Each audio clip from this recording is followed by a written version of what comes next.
Bismillahirrahmanirrahim. Assalamualaikum warahmatullahi wabarakatuh. Perkenalkan, nama saya Dita Listiana dari kelas akuntansi 4C, Fakultas Ekonomi Universitas Kuningan. Pada kesempatan kali ini, saya akan mempresentasikan tugas mata kuliah analisis laporan keuangan, yaitu analisis industri barang konsumen dari PT Multibintang Indonesia. Baik, yang pertama, langsung saja kita bahas tentang PT Multibintang Indonesia. PT Multibintang Indonesia, brewery pertamanya, yaitu berasal dari kota Surabaya, dan secara resmi beroperasi secara komersial pada 21 November 1931. Lalu, kedudukan perusahaan ini dipindahkan ke kota Medan. Nama perusahaannya yaitu Heineken Indonesia Beer Brewregion Maatskappij NV.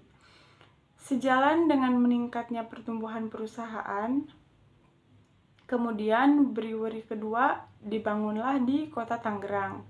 Untuk mencerminkan peningkatan usaha dan aktivitas akuisisi ini, sejak tanggal 2 September 1981, nama perusahaan tersebut menjadi PT Multibintang Indonesia, dan tempat kedudukannya pun kemudian dipindahkan ke kota Jakarta.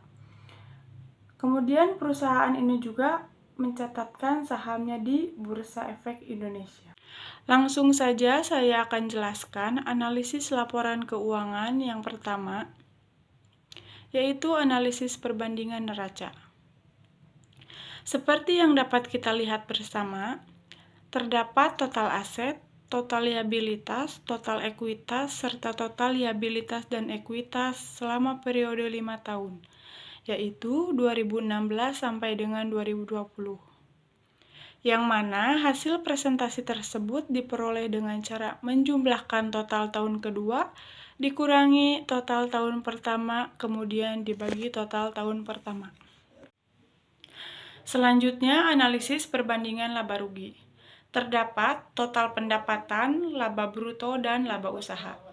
Untuk menghitung presentasenya pun sama seperti menghitung analisis perbandingan neraca, yaitu dengan cara menjumlahkan total tahun kedua dikurangi total tahun pertama, kemudian dibagi total tahun pertama. Selanjutnya, analisis rasio likuiditas, yang mana terdapat current ratio dan quick exit ratio. Untuk current ratio, cara menghitungnya yaitu dengan menjumlahkan total aktiva lancar dibagi dengan hutang lancar. Sedangkan untuk quick exit test ratio, cara menghitungnya yaitu dengan menjumlahkan aktiva lancar dikurangi persediaan, kemudian dibagi dengan hutang lancar. Selanjutnya ada analisis rasio leverage, yang mana terdapat total debt to total asset ratio dan total debt to total equity ratio. Untuk total debt to total asset ratio, cara menghitungnya yaitu dengan menjumlahkan total utang dibagi dengan total aktiva. Dan untuk total debt to total equity ratio, cara menghitungnya yaitu dengan menjumlahkan total utang dibagi dengan total ekuitas yang kemudian juga dibandingkan dengan rasio industri masing-masing perusahaan tersebut. Selanjutnya ada analisis rasio aktivitas, yang mana terdapat total aset turnover dan receivable turnover. Untuk total aset turnover, cara menghitungnya yaitu menjumlahkan penjualan dibagi dengan total aktiva. Dan untuk receivable turnover, cara menghitungnya yaitu menjumlahkan penjualan dibagi dengan piutang dan kemudian dibandingkan juga dengan rasio industri masing-masing perusahaan tersebut. Dan selanjutnya ada analisis rasio profitabilitas, yang mana terdapat gross profit margin dan return of equity. Untuk gross profit margin, cara menghitungnya adalah dengan menjumlahkan laba kotor dibagi dengan penjualan. Dan untuk return of equity, cara menghitungnya yaitu menjumlahkan earning after tax dibagi modal sendiri, kemudian dikali 100%. Kemudian dibandingkan juga dengan rasio industri dari masing-masing perusahaan tersebut.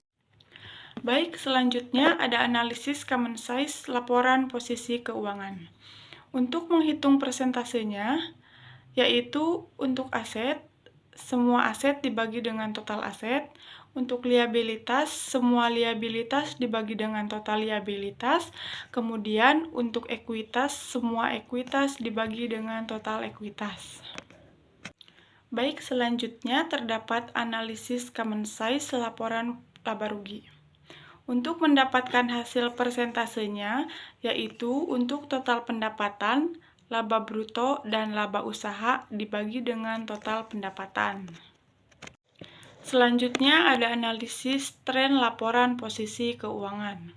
Untuk mendapatkan hasil persentasenya, dapat dihitung dengan cara tahun pertama, tahun kedua, tahun ketiga, tahun keempat, dan tahun kelima dibagi dengan total tahun pertama. Selanjutnya, analisis tren laporan laba rugi. Untuk menghasilkan persentase perhitungannya, caranya sama dengan analisis tren laporan posisi keuangan, yaitu dihitung dengan cara tahun pertama, tahun kedua, tahun ketiga, tahun keempat, dan kelima dibagi dengan total tahun pertama.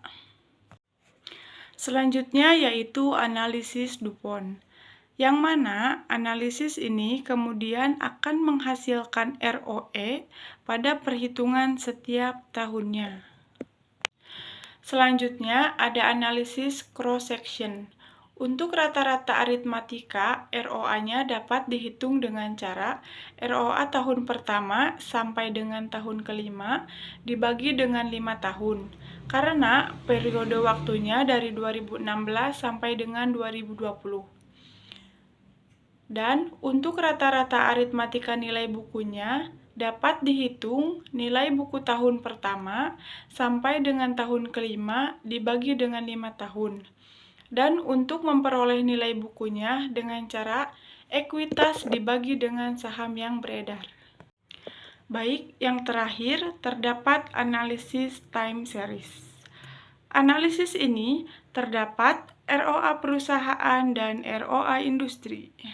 Jadi, berdasarkan pemaparan yang saya jelaskan, saya menarik kesimpulan bahwa analisis laporan keuangan pada industri barang konsumen pada PT Multibintang Indonesia yang telah saya lakukan dapat memberikan informasi yang bermanfaat bagi para pengguna laporan keuangannya, di mana dengan analisis yang telah dilakukan hingga dapat mengetahui perubahan pasti laporan keuangan perusahaan pada periode 2016 sampai dengan 2020 serta mengetahui kinerja manajemen perusahaan tersebut dan mengetahui kekurangan kelebihan pada perusahaan tersebut. Mungkin sekian yang dapat saya sampaikan, kurang lebihnya saya mohon maaf. Wassalamualaikum warahmatullahi wabarakatuh.